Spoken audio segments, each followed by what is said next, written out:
A história começava com um monstro de pedra que atacava um homem com um escudo nas mãos. Um homem com uma lança nas mãos pediu que ele se segurasse. Uma masmorra de baixo nível é a guarida do Goul Margô. O monstro de pedra golpeou o homem com o escudo e o quebrou.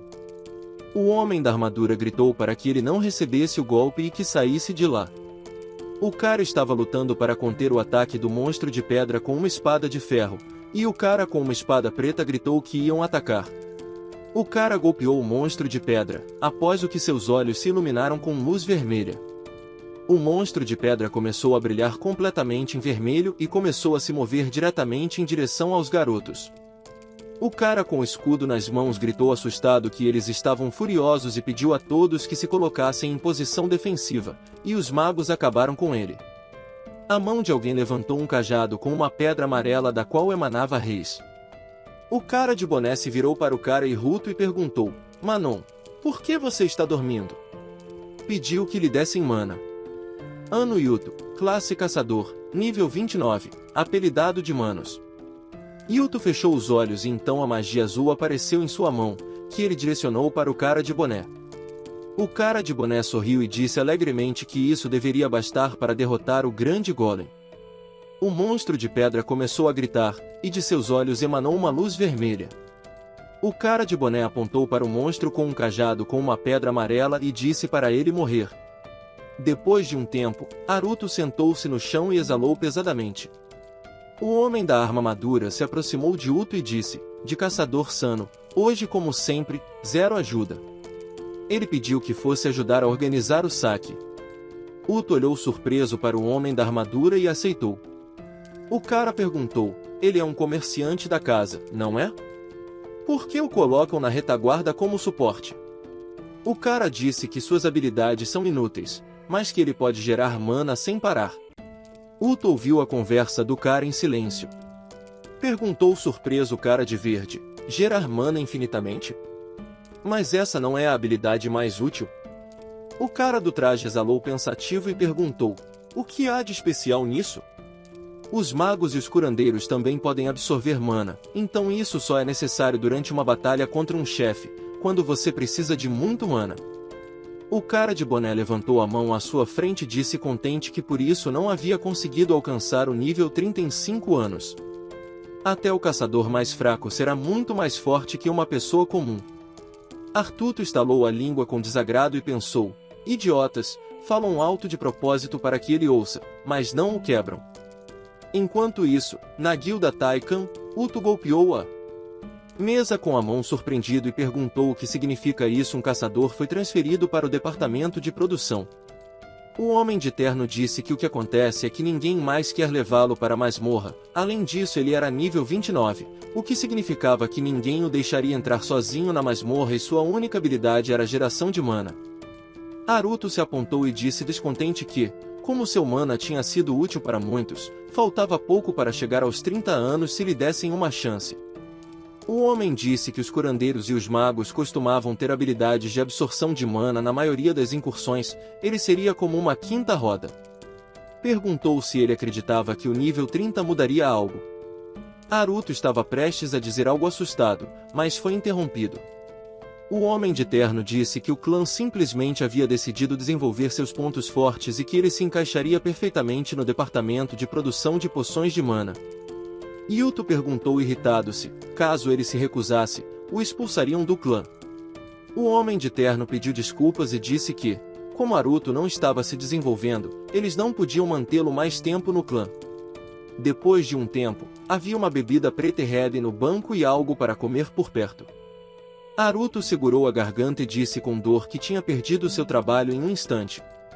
Todo mundo pensa que sua habilidade consiste em gerar mana sem cessar e transferi-lo para os aliados, mas na verdade se trata de uma habilidade mais especial que ele não contou a ninguém. Haruto pegou a comida na mão e disse, surpreendentemente, que a recebeu antes de se tornar um caçador. Estendeu a mão com a comida à frente e apareceu um prato azul. Perguntou copiando o objetivo. Haruto pressionou o botão e, de repente, um brilho azul apareceu de sua mão, após o que apareceu uma cópia da comida. Disse que essas habilidades permitem copiar objetos imediatamente após acordar. Ele percebeu que essa habilidade é bastante inútil para um caçador.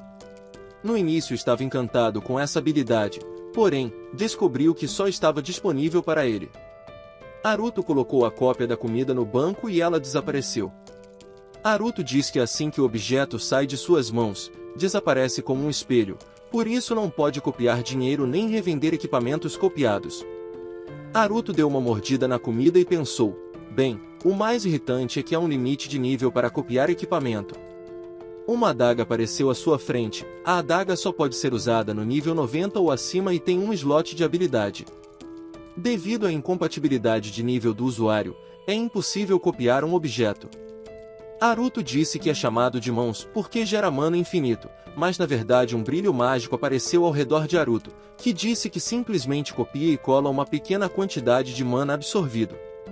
O mana copiado não desaparece e pode ser dado a outros caçadores. Ele tentou copiar habilidades da mesma forma, mas para isso teve que matar monstros de alto nível. Haruto apertou a lata de bebida com raiva e disse que se pudesse subir de nível e copiar um bom equipamento, então todos viriam do que ele é capaz. Quem dera eu pudesse chegar pelo menos ao nível 30, Haruto pegou o telefone, era uma espada longa, seu cabo tinha forma de asas de morcego, e dizia notícias de última hora, a espada longa Dragon Charisma chega ao Japão. Ele disse que essa espada tem 2 slots para habilidades especiais e aumenta muito a defesa. Além disso, essa espada é única porque tem seu próprio nível. Assim que a espada é empunhada, o nível de uso aumenta em 200, mas o que é legal dessa espada é que pode ser usada a partir do nível 30. Haruto pensou que essa é uma grande espada lendária para um caçador como ele. Haruto estava de pé com contenção, também em uma armadura negra, a espada Dragon Charisma em sua mão. Pensou que se ele copiasse essa espada, se tornaria um caçador de nível 230. Este é o seu bilhete para uma vida feliz. Haruto disse que em uma semana ela será exibida em uma exposição no Japão. Essa espada lendária só tem 10% de durabilidade restante e só serve para algumas incursões, por isso os proprietários queriam lucrar com ela de outra forma. Haruto sorriu loucamente e começou a apertar algo no telefone. Ele pensou que era uma grande oportunidade para ele, se pudesse tocá-la mesmo que fosse uma vez, não importava a durabilidade que tivesse, ele seria capaz de recriar essa espada para sempre. Ele tinha que subir de nível a qualquer preço. Alguns dias depois, havia monstros aranha na masmorra, o Ti com a espada nas mãos, o da camisa azul e o cara com a fita na cabeça estavam lidando com os monstros aranha. A guarida da Grande Aranha é uma masmorra não registrada na Associação de Caçadores. O cara do amarelo na jaqueta se virou e pediu mana. Uto colocou as mãos na frente dele e enviou mana ao cara. Fogo apareceu do bastão do cara da jaqueta e começou a se espalhar pela masmorra. Ele riu como um louco e gritou que todos queimassem. Haruto cobriu o rosto com a mão e pensou no quanto odiava magos de fogo em uma sala fechada. Depois de um tempo, um sinal azul apareceu na frente de Uto. Disse que verificaria o nível agora. De repente, um cara com armadura se aproximou por trás e perguntou satisfeito, está verificando de novo o estado? Por mais que olhasse, nada mudava. Haruto olhou para trás com medo e disse que só queria se preparar antes da batalha contra o chefe. Ikanaga, tolo, disse que esperava que ele gostasse do espetáculo na primeira fila e perguntou se deveriam cobrar uma taxa nesse caso. Uto disse com desagrado, que tipo de taxa você acha que seu companheiro de guilda é? Ikanaga, tolo, disse que quando terminassem de beber dele, Uto suspirou aliviado e pensou em ganhar dinheiro. Ele descia calabouços não registrados desde sua infância, e embora esta seja uma masmorra perigosa não registrada na Associação de Caçadores, graças a ele pode acompanhar caçadores de alto nível. De repente, a voz de alguém gritou para que terminassem e seguissem em frente, pois a arena do chefe estava muito perto. Pediu para se apressarem. Após um tempo, uma voz desconhecida disse para pararem, pois se tratava da ninhada de uma grande aranha. Sobre uma coluna de pedra estava deitada uma criatura e abaixo dela colocava ovos grandes. Alexa, a chefe da masmorra de nível 80. Uto pensou com medo que seus joelhos tremiam só de olhar para ela. Aoi se virou para Uto e disse que ninguém o enviaria para a batalha, não havia nada a temer. Matar uma grande aranha é fácil, mas é preciso tomar cuidado. O principal é vigiar atentamente sua teia. Se ficar preso, não conseguirá sair. Também é preciso ter cuidado com os ovos. Se você os quebrar, a grande aranha ficará louca e, se ela ficar louca, todos estarão condenados. O cara perguntou contente: por que perde tempo com este mono? Ele sempre sorria satisfeito e se desculpava. O cara do suéter disse que não tinham tempo e se deixaram distrair por ele. Já o tomaram pela bondade de seus corações. De repente, uma pedra saiu voando debaixo dos pés do cara do bastão e voou direto para a teia de aranha. Todos os garotos levantaram a cabeça e, de repente, viram um monstro furioso na frente deles. O homem que segurava o escudo na mão gritou: é um maldito idiota! Por causa de suas conversas, a garra do monstro atingiu em cheio o escudo do homem. Ele pediu que tirassem as patas peludas e cortassem a pata do monstro. O homem com a venda na cabeça se virou e alertou que deviam ter cuidado com a teia e os ovos. Os garotos disseram em coro, "Oga", e começaram a atacar o monstro. Naruto espiou por trás de uma coluna de pedra e observou com alegria tudo o que estava acontecendo. Pensou no quanto estava precisando. Se tivesse sorte, subiria para o nível 35 logo. De repente, o monstro se virou. O cara com a venda na cabeça se virou para os outros e gritou que ele estava soltando uma teia de aranha e que todos deviam se esconder atrás das colunas. O cara do suéter amarelo e laranja levantou seu bastão de fogo e perguntou satisfeito: por que correr? Já derrotei gente assim mais de uma vez. Ele pediu a todos que recuassem e disse que queimaria o monstro junto com a teia de aranha. De repente, o monstro começou a soltar uma teia de aranha, criando um escudo à sua frente. O cara perguntou surpreso: ela refletiu sua bola de fogo? Desgostado. Pois isso a fez enfurecer, agora mostrará seu verdadeiro poder. Naruto gritou que não fizesse isso, porque só pioraria as coisas. As bolas de fogo adulavam o tipo do bastão, que riu às gargalhadas e gritou chuva de meteoritos. O tipo com a venda na cabeça gritou: idiota estúpido, pode acertar nos ovos. O tipo com o bastão na mão ficou estupefato, disse Uto com medo: é tarde demais. De repente, os ovos começaram a se quebrar. O tipo com a venda na cabeça ordenou, temeroso, a todos que corressem, porque ela ia enlouquecer. O tipo de suéter estava completamente mobilizado no chão pela teia de aranha. Ele sempre gritava para Sano subir rapidamente pelas colunas quando o monstro enlouquecesse e começasse a disparar teias de aranha em todas as direções. Yuto ficou estupefato olhando para o monstro. De repente, uma teia de aranha voou em direção ao seu rosto. Parte da teia liberou o cara de suéter amarelo, que perguntou como sua bola de fogo não funcionou na teia. O monstro se aproximou. O cara de camisa laranja disse nervosamente: não é necessário, e gritou assustado para que o monstro não se aproximasse e se afastasse. O monstro brandiu sua garra e esmagou o cara de camiseta laranja no chão. Naruto, acorrentado ao chão pela teia de aranha, observou com horror. De repente, o monstro começou a se aproximar de Uto. Ele pensou que era uma masmorra comum de baixo nível, só faltava um maldito nível, e agora ele ia morrer assim. De repente, o monstro cravou sua garra em Naruto, e o sangue voou por todo o chão. Na verdade, sua habilidade não é tão inútil. Yuto estava de pé em um círculo mágico azul que dizia que os objetos desaparecem depois de serem copiados. No entanto, essa regra não funciona para seu corpo. Então, por precaução, ele criou uma cópia de si mesmo. De repente, a cópia de Uto começou a desaparecer. Quando ele morre, sua consciência se transfere para a cópia e o cadáver desaparece. Yuto rangeu os dentes e pensou que nunca se acostumaria a essa visão, mas não havia outra escolha. De repente, os monstros atacaram de novo. Yuto pensou: não, outra vez. Depois de alguns segundos, ele se escondeu atrás de uma coluna e pensou que o monstro não o deixaria escapar, mesmo que continuasse se copiando. De repente, Naruto olhou para o lado e se surpreendeu. Aoi estava amarrado à coluna com uma teia de aranha e pedia ajuda. Naruto perguntou: Aoi está vivo? Ele virou a cabeça e pediu desculpas, sem saber como ajudar.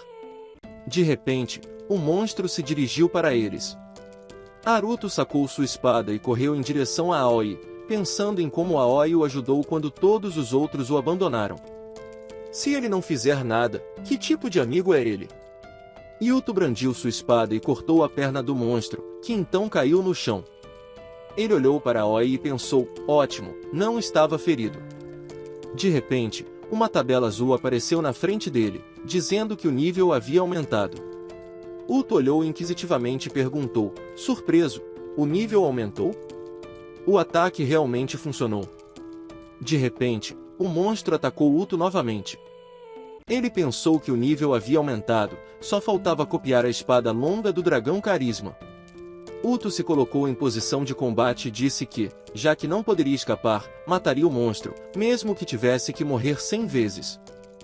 O principal era infligir algum dano em uma vida. Yuto se dirigiu diretamente ao monstro e disse que, com sua habilidade, a morte era apenas uma questão de tempo. Spider Tr dias depois, desde então, lutou dia e noite e gastou alguns 50 vidas, rompeu quase todas as armas que seu grupo trouxe consigo, mas durante esse tempo suas habilidades melhoraram significativamente.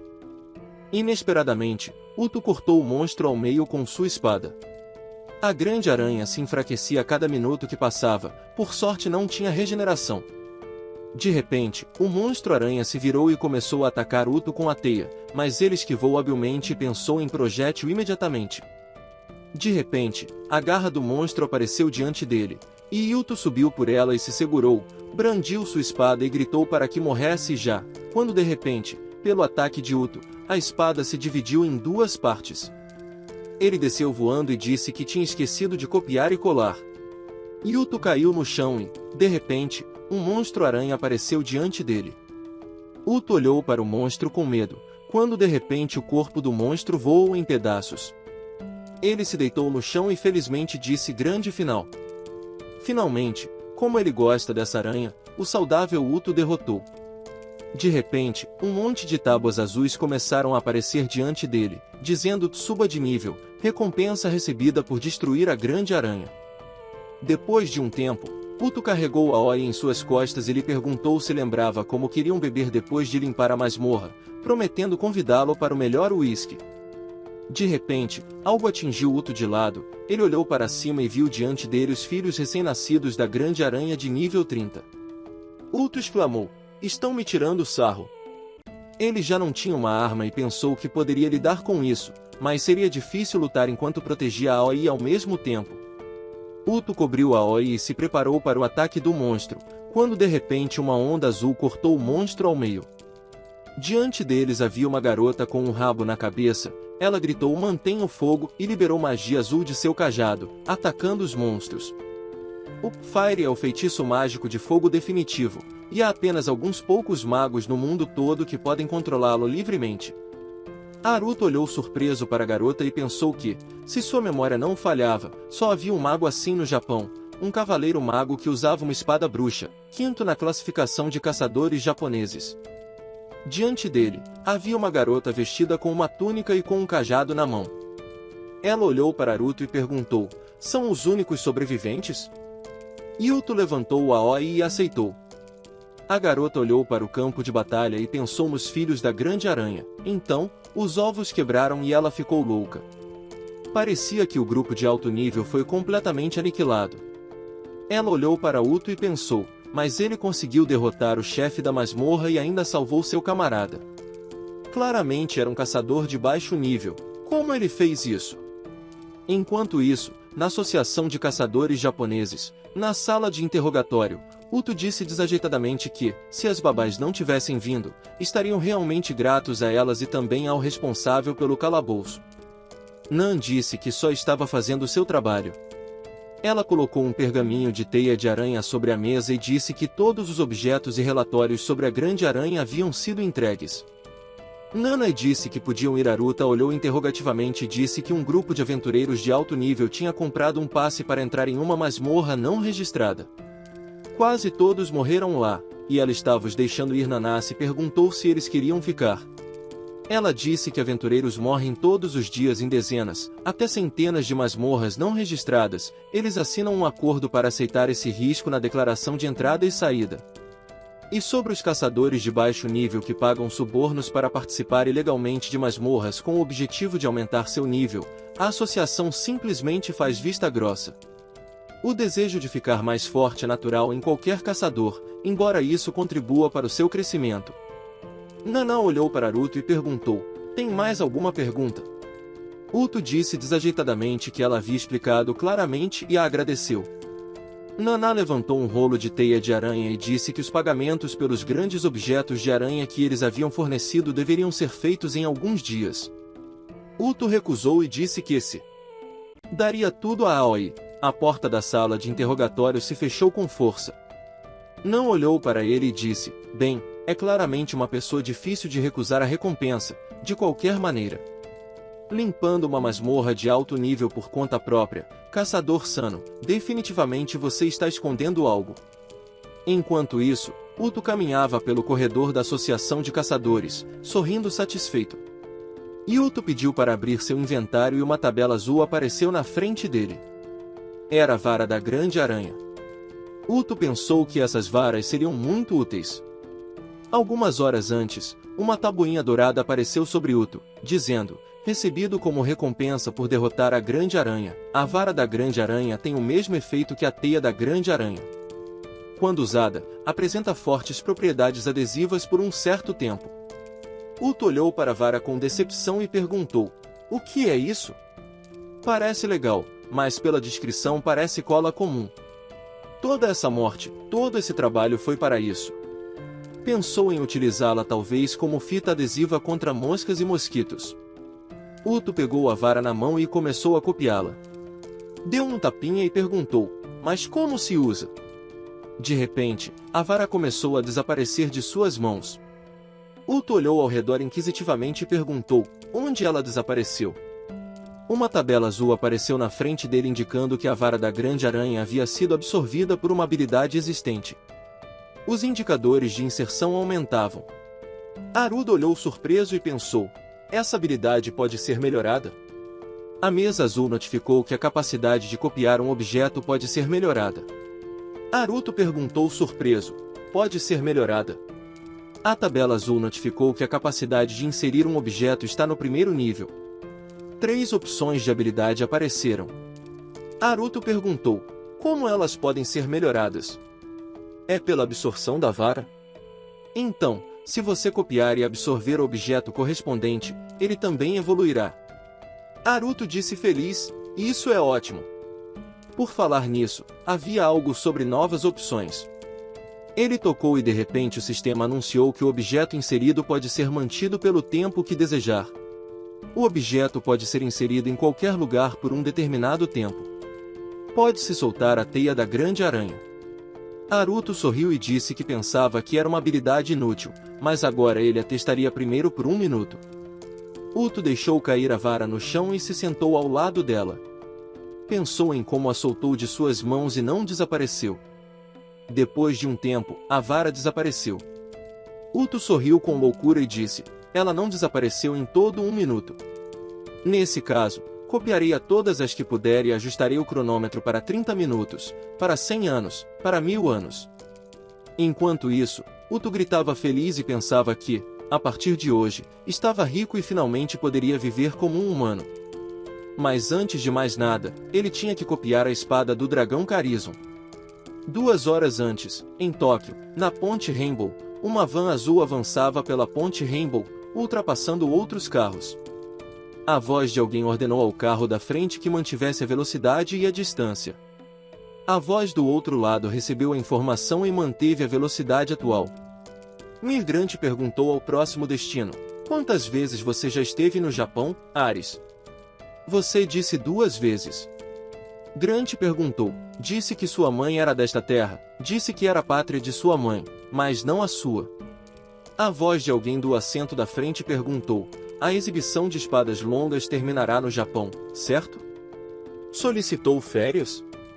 O motorista da van disse que havia algo que queria encontrar nas masmorras japonesas. manos na nuca com satisfação e disse que esperava encontrar desta vez o que procurava, e disse com indiferença que não era problema seu, mas que um dia também o afetaria. A voz de alguém no rádio dizia que naquele momento o vagão da frente estava atravessando o calabouço da ponte do arco-íris. Devido às ondas eletromagnéticas da masmorra, a comunicação seria interrompida por 5 minutos. Ao redor da van apareceram cristais azuis. GR olhou pela janela da van e perguntou surpreso: "O calabouço está bem em cima do mar, não é romântico?" Ares disse para ele não dizer besteiras e que se a masmorra desabasse seria um desastre.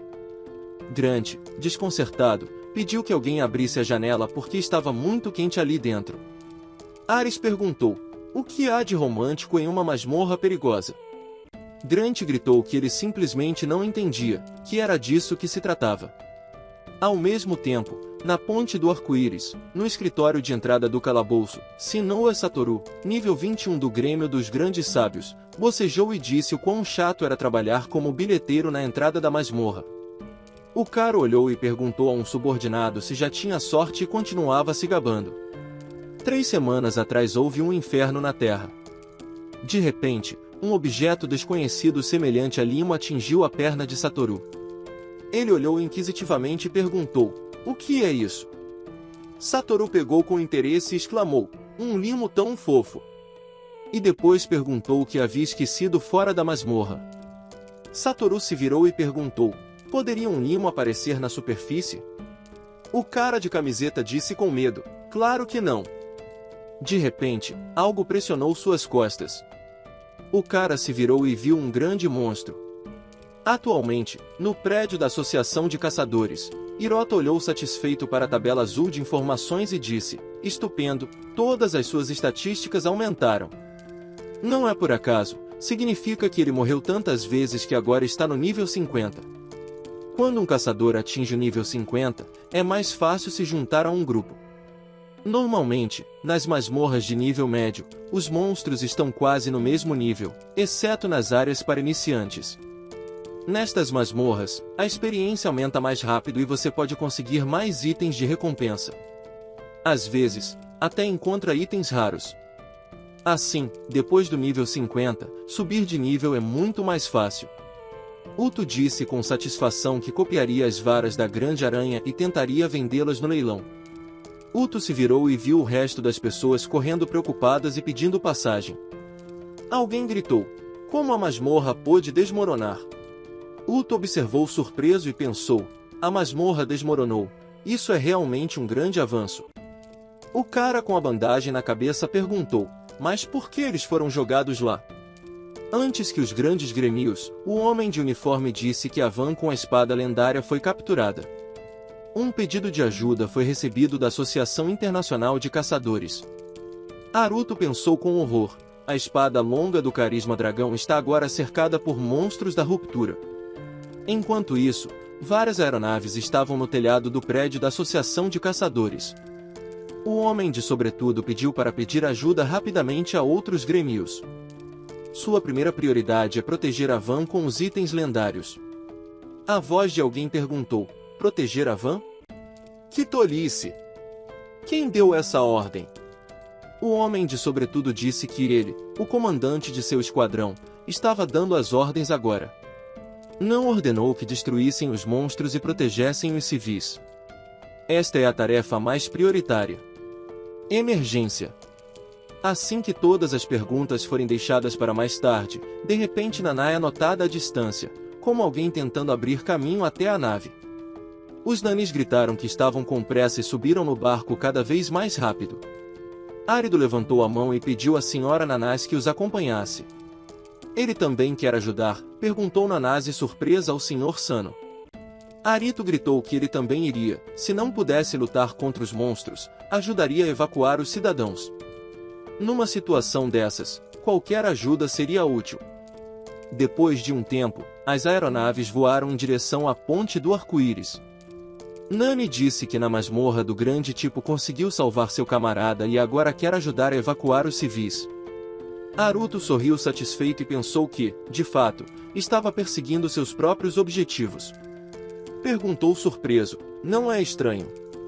Só tinham se passado 3 semanas desde o fechamento da brecha da Ponte Arco-Íris.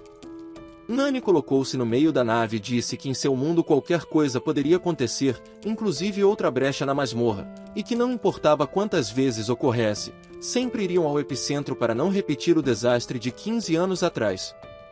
Haruto pensou em como lembrava desses acontecimentos como se tivessem sido ontem, avanços simultâneos nas masmorras ao redor do mundo, um nível internacional de desastre. Na lembrança, havia uma cidade destruída por monstros. Se os monstros da masmorra não forem exterminados em número suficiente, a masmorra transborda e colapsa, formando uma brecha, e então os monstros invadem, atacando os civis. Nesse caos, seus pais morreram. O pequeno Ruto estava sentado em frente a uma mulher esmagada por um carro, e atrás dele tudo estava infestado de monstros. Ele nunca contou isso a ninguém, e ninguém acreditaria, mas naquele momento apareceu um ser sobrenatural de outra dimensão que lhe deu algo que parecia ser uma maldição. Um círculo mágico apareceu sobre Uto e atravessou seu coração com magia. O ser o chamou de dom e fixou um prazo de 20 anos. Ele não sabe se isso se refere à duração da habilidade ou à sua vida, mas a ampulheta da maldição continua correndo até agora. Yuto lembrou que naquela época aquela criatura apareceu através de uma grande catástrofe. Ele levou a mão à garganta e pensou no que significaria se ela aparecesse novamente. Outro cataclismo ocorrerá dentro de 5 anos. Ele entendeu como desenvolver suas habilidades, tornando-se o caçador mais forte. Talvez seja capaz de prevenir o cataclismo e quebrar a maldição, mas para isso ele precisa desesperadamente da espada do dragão do carisma. Enquanto isso, houve uma explosão no arco-íris. Um monstro enfurecido arremessava pedras e carros sobre os transeuntes. Os caçadores atacaram o monstro verde de todos os lados. Satoru, observando o que acontecia, pensou que eram poucos e não conseguiriam proteger todos os civis. De repente, percebeu que um monstro corria em sua direção, mas ele o cortou habilmente com sua espada. De repente, outro monstro apareceu atrás de Satoru, que tentou atacar, mas um Daka apareceu. O monstro disse com desagrado que ele não devia se distrair. Satoru sorriu e agradeceu ao tipo pela ajuda. O tipo da armadura avisou que se Satoru relaxasse novamente, não poderia esperar ajuda. Satoru pensou em como não se andava com rodeios e o chamava de Ardila. No entanto, hoje foi o ancião quem o salvou do orco. É a segunda vez que o ajuda, com certeza ele retribuirá o favor. O tipo colocou a mão na cabeça e disse que parecia que tinha perdido muito sangue e estava se sentindo mal. Satoru perguntou: há notícias dos reforços? O homem da armadura disse que, devido às ondas eletromagnéticas da masmorra, eles não podiam contatá-los, mas provavelmente já conheciam a situação e estavam a caminho. Também deveriam correr para o início da ponte, dessa forma se encontrariam com os reforços mais rápido. Satoru perguntou: nessa direção? O garoto disse que não importava, era melhor do que esperar ali para morrer. Enquanto isso, o monstro urso atacou a van azul. Grant perguntou a Ari se ela tinha certeza de que a van estaria bem. Ari segurava uma bola mágica na mão e disse que compreendia suas preocupações e pediu que não as agravasse mais. Sua magia defensiva era de primeira classe e nem mesmo um monstro de nível 400 poderia arranhá-la. De repente, a ponte arco-íris começou a desmoronar. Ares, preocupado, disse que nem a magia defensiva mais forte protegeria contra algo assim. Enquanto isso, a aeronave se aproximava do campo de batalha e o homem de uniforme olhava surpreso pela janela. Um grande monstro vermelho apareceu da água. Nani disse que era o chefe da masmorra da Ponte do Arco-Íris. Kazuya gritou abruptamente para que todos se preparassem para o ataque. De repente, o monstro abriu a boca e começou a reunir magia amarela em seu interior e depois atacou os dirigíveis. Yuto pediu furiosamente que aquele monstro destruísse a ponte, esperando que sua espada longa estivesse intacta. Enquanto isso, as aeronaves sobrevoavam o monstro. De repente, uma bola de fogo apareceu na boca da Kaisa, foi disparada contra a nave e colidiu. Nanase e o resto dos passageiros da nave caíram no chão. Nana aterrissou e disse a todos para ouvirem e mudarem o plano. Ela ordenou que todas as forças se concentrassem em destruir a Kaisa. Ela se virou e pensou onde estava o Sr. Sano. Estava certa de que ele estava bem, já que tinha a sensação de que ele não morreria assim tão facilmente. Nanase utilizou a habilidade Fogo Infernal e Magia Azul se formou de seu cajado e atacou o monstro. Enquanto isso, Haruto pensou que só era a segunda vez que o via, mas era realmente impressionante, teria que copiá-lo mais tarde.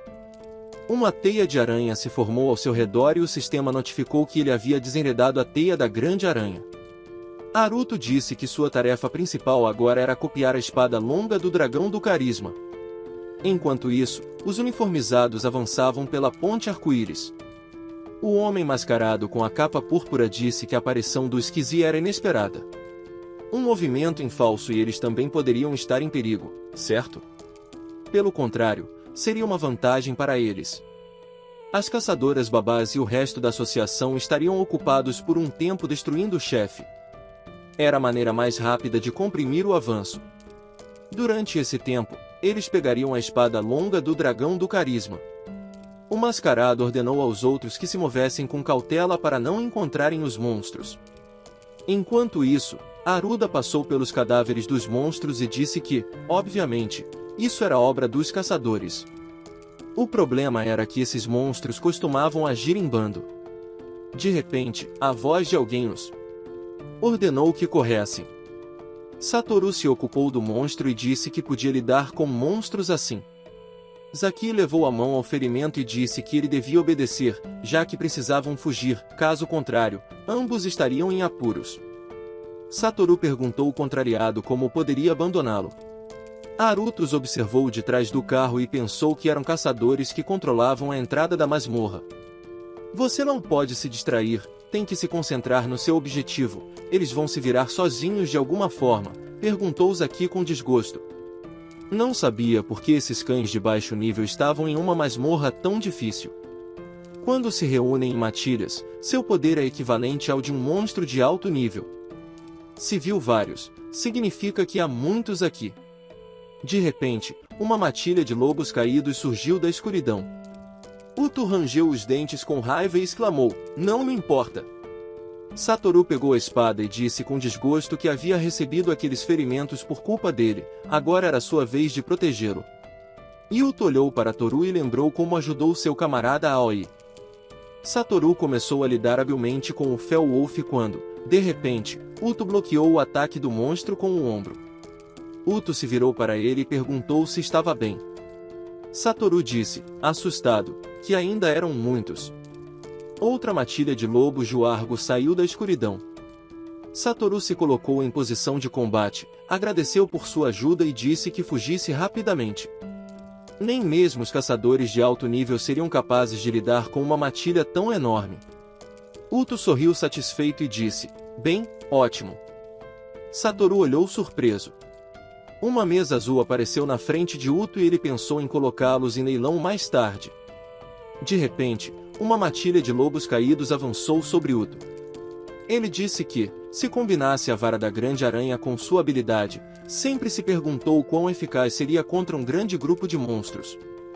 Satoru olhava assustado.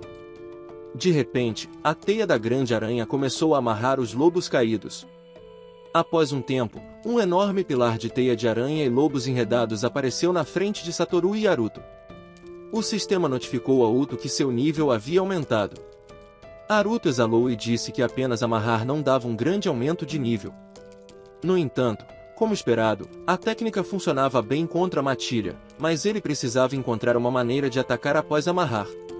Sador pensou, surpreso, que ele havia neutralizado toda uma matilha de uma vez só. Que tipo de habilidade era essa? Talvez fosse algo de alto nível. Zaki agradeceu por sua ajuda e perguntou se por acaso eram reforços da associação. Uto se sentiu confuso e pensou no fato de que tinham chegado no mesmo helicóptero, então não mentia. De fato, Saki pediu que levassem Satoru. Satoru se aproximou do homem e o agarrou pelos ombros, recusando-se e dizendo que não o abandonaria nem que custasse sua vida. Zaki disse que ele estaria seguro com aquela pessoa. Yuto observou, surpreso, sua lealdade. Satoru gritou que não iria sozinho. Uto exalou pesadamente e pensou que, de qualquer forma, naquele estado, ambos estavam em perigo. Era uma pena, mas não havia outra escolha. Uto pediu para abrir seu inventário e tirou uma garrafa de líquido rosa. Entregou ao homem e disse para pegar. Zaki olhou surpresa. Uto disse que era uma poção de nível médio, não seria capaz de lutar, mas poderia ficar em pé. Zaki perguntou, surpresa, por que ele lhe dava algo tão valioso? Uto se virou e disse com um sorriso, Satoru não voltaria sem ela. Satoru ficou surpreso e pensou em como ele era legal. Depois fez uma reverência e agradeceu. Apresentou-se e disse que controlava a entrada da masmorra. Pediu a Uto que, pelo menos, lembrasse seu nome, definitivamente pagaria por tudo. Hiroto olhou para longe, para a ponte, depois se virou e perguntou, desajeitadamente, se podia pedir ajuda a eles. Estava procurando a van da Associação Internacional de Caçadores, poderiam dizer onde estava. Satoru olhou inquisitivamente e perguntou se o caçador estava desorientado. Enquanto isso, o monstro urso caiu perto da van. Gran perguntou se podia colocá-lo para dormir. Mesmo como caçador, é um pacifista. De repente, uma bola de metal apareceu diante deles, mas Grant a cortou habilmente com um ataque. Ela sorriu satisfeita e disse que sabia que alguém aproveitaria o caos para roubar a espada. Grant perguntou se eles achavam que eram os primeiros a pensar nisso. Ares olhou à frente, surpreso. Um homem mascarado, com seus homens, apareceu diante deles. Disse que sua perspicácia era impressionante. Bem, vamos ver o que podem fazer. O mascarado atacou Grant, mas ele repeliu habilmente o ataque. Gran sorriu satisfeito e disse para não subestimar. Eles são os guardiões da arma lendária.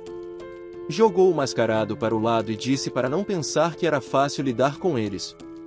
Grant se apressou para atacar o inimigo quando, de repente, algo o atingiu. Ele caiu de joelhos e começou a tossir sangue. Ares correu mais rápido que pôde em direção a Grant.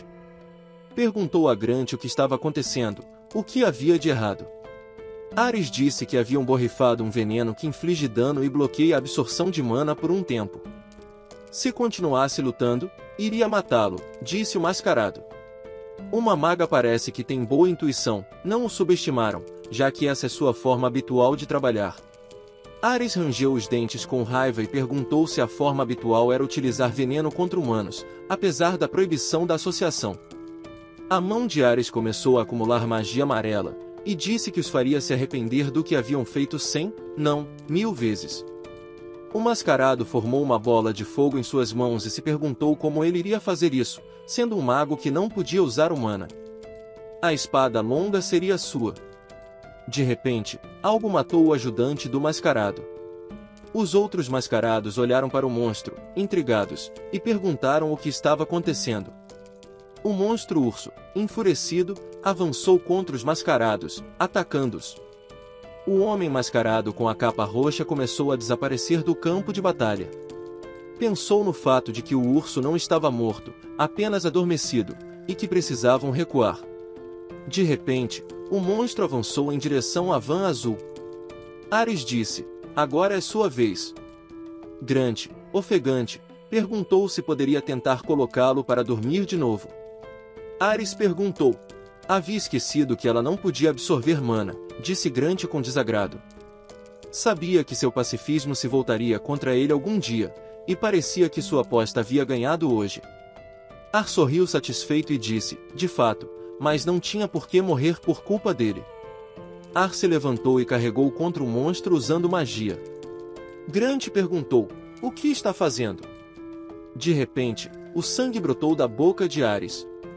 Pensou no bloqueio de absorção de mana, bloqueando completamente suas habilidades.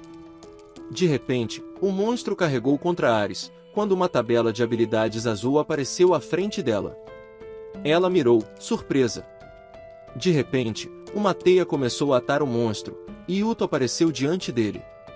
O que está fazendo? Perguntou Satoru com entusiasmo. Havia acabado com o monstro de um único golpe. Uto estava surpreso, não acreditava que pudesse fazer isso. Satoru exclamou, Sano-senpai é realmente genial. Uto se virou irritado e perguntou por que ele o chamava de senpai, se tinham a mesma idade. Satoru, emocionado, disse que eles aqui senpais já haviam salvado sua vida mais de uma vez, por isso deveria respeitá-los e honrá-los a ambos. Uto, descontente, disse que parecia que não poderia se livrar dele agora. Se virou para Ares e perguntou se ela estava bem. Da Associação Internacional. Verdade. Ares o olhou interrogativa. Grant de repente sacou uma faca e perguntou, preocupado, também vieram pela espada. Uto colocou desajeitadamente as mãos à frente dele e disse que estavam ali para ajudar a protegê-lo. Grant lhes perguntou, irritado, por que deveria acreditar neles, já que haviam acabado de ser atacados por um grupo de ladrões.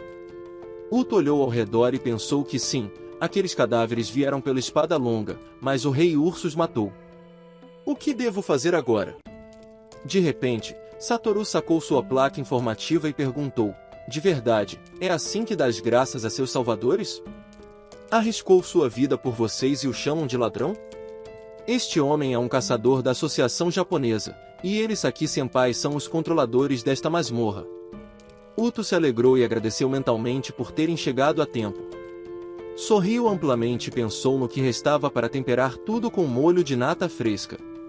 Uto abriu seu inventário, sacou 2 frascos de líquido rosa, os apresentou a Grant e disse que bebessem aquilo por enquanto. Parece que suas feridas são bastante graves, disse Uto. Ele sorriu satisfeito e pensou que faria qualquer coisa para fazer o carisma do dragão disparar. Esse investimento lhe compensaria com creces, pensou. Uto lhes disse que não fossem tímidos e pediu que bebessem. Grant e Ares pegaram em silêncio os frascos de líquido rosa. Ares desviou o olhar para o rei urso. Após algum tempo, algumas aeronaves sobrevoaram o local. Parece que chegou a cavalaria, disse Zibi, surpreso. Assim finalmente se salvarão? Perguntou Satoru, feliz. Zaki disse que não estava seguro e que algo estava errado. Esses caras tinham uma tarefa completamente diferente. Várias aeronaves estavam se dirigindo a Nanás e ao monstro Kaisa. Nanás correu sobre o corpo do monstro e gritou para pararem de atacar, porque Kaisa havia entrado na 3ª fase. Atacará a área em todas as direções. Ela desceu ao chão e disse que a guilda de apoio havia chegado. Nanis pediu para ganharem tempo até que a evacuação dos cidadãos fosse completada.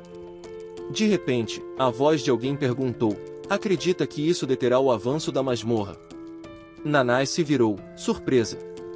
Shirazaki Masato se colocou à frente dela e disse, satisfeito, faz muito tempo que não víamos a senhora Nanás.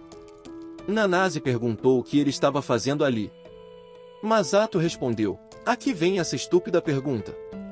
Nanás estava com medo. De repente, um selo mágico vermelho apareceu junto ao monstro Kaisa. Nanás pediu que ele parasse imediatamente. Não podemos derrotá-lo com esse feitiço. Masato sorriu contente e disse, se você se preocupa com essas tolices, não conseguirá nada. Da última vez, durante o selamento da masmorra na Ponte Arco-Íris, a associação e a senhora Nanás fizeram quase tudo sozinhas. Desta vez, não ficarei para trás. Esta é minha presa. Tomarei tudo para mim. Masato utilizou a magia do raio negro, que começou a golpear o monstro Kaisa. Nanás se virou para os outros e ordenou a todos que corressem. De repente, um relâmpago escuro apareceu no chão, após o qual a ponte arco-íris desabou. Haruto subiu na ponte e disse que acreditava que havia terminado. Olhou para baixo e viu o resto dos meninos e a furgoneta azul pendurada na rede. Pensou que teve sorte, a furgoneta estava bem e todos os outros também.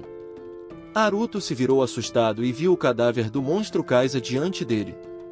Tapou a boca com a mão e perguntou a Kaisa como ele chegou até ali. Está morto? Não o capturaram. Masato aterrissou no chão junto a Uto e perguntou, há algum sobrevivente? Parece que é um caçador de baixo nível. Haruto viu o colar em Masato e pensou, este símbolo, já o vi em alguma parte. Este é o 3º Grêmio Basilia no país, o Grêmio do Futuro. Uto perguntou, parece que é de um grêmio de apoio, mas não deveria ser sua prioridade salvar os cidadãos e destruir os monstros? Masato respondeu, salvar cidadãos e destruir monstros? Se voltou para um lado e disse: parece que todos os cidadãos já foram evacuados, mas parece que ouço mais alguém, e não é Kaisa. Masato se aproximou do rei urso e disse: bom, é ele. Tocou a teia de aranha com a mão e perguntou à grande aranha, não sabia que se podia usar assim. De repente, a teia de aranha se escureceu e rasgou, cortando o monstro em pedaços. Uto observou, surpreso, e pensou no que havia destroçado com um clique. A teia de aranha, que podia conter um monstro de nível 200 e uma van de 25 toneladas, havia convertido um urso em carne moída. Era a Kaisa realmente obra sua? De repente, uma tabela azul apareceu diante de Uto e informou que ele não havia conseguido o objeto para derrotar o rei urso. Masato olhou para Uto e perguntou: o som de subir de nível foi pelo monstro fraco que havia capturado? Se desculpou e perguntou se parecia que havia roubado o botim. A teia de aranha e esse urso, não achei que fosse coisa sua. Acidentalmente, dei o golpe final e levei a recompensa. De repente, uma grande garra caiu ao chão. Masato disse que não as precisava, podia levá-las. Uto olhou com desgosto e pediu que o escutasse, quando, de repente, Naná apareceu atrás dele e perguntou ao Sr. Sano. Exalou com facilidade e disse, enquanto pensava. Masato, satisfeito, perguntou, então, vocês se conhecem?